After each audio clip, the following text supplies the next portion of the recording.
8 নাম্বারটা দেখো, এটাও কাজের অঙ্ক। কি বলছে? পড়ার সাথে সাথে এটার অ্যান্সার করা সম্ভব। আমি শুধু পড়বো, এত বড় অঙ্ক, পড়ার সাথে সাথে অ্যান্সার চলে আসবে। কিভাবে দেখো, একজন পুরুষ যে কাজ একদিনে করতে পারে ওই কাজ একজন স্ত্রী লোক করতে পারে 3 দিনে। একজন পুরুষ যে কাজ একদিনে করতে পারে ওই কাজ একজন স্ত্রী লোকের লাগে কতদিন? 3 দিন। এখন বলছে একটি কাজ 15 জন পুরুষ একদিনে করতে পারে, ওই কাজ একদিনে করতে কতজন স্ত্রী লোকের প্রয়োজন? দেখো, পড়ার সাথে সাথে কি অ্যান্সার করতে পারছো তোমরা?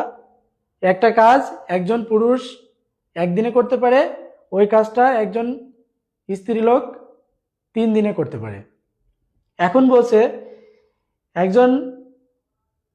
একটা কাজ করতে যদি 15 জন পুরুষ লাগে, তাহলে ওই কাজটা করতে কতজন স্ত্রী লোক লাগবে?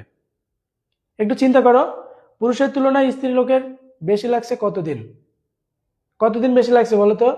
এখান থেকে আমরা একটু বলতে পারি যে একজন পুরুষ সমান সমান কতজন স্ত্রী লোকের সমান? 3 জন স্ত্রী লোকের সমান, তাই না?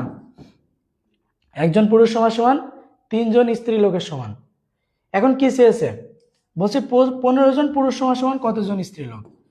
একজন পুরুষ যদি 3 জন হয়, তাহলে 15 জন পুরুষ সমান সমান কত হবে? 15 গুণ 3।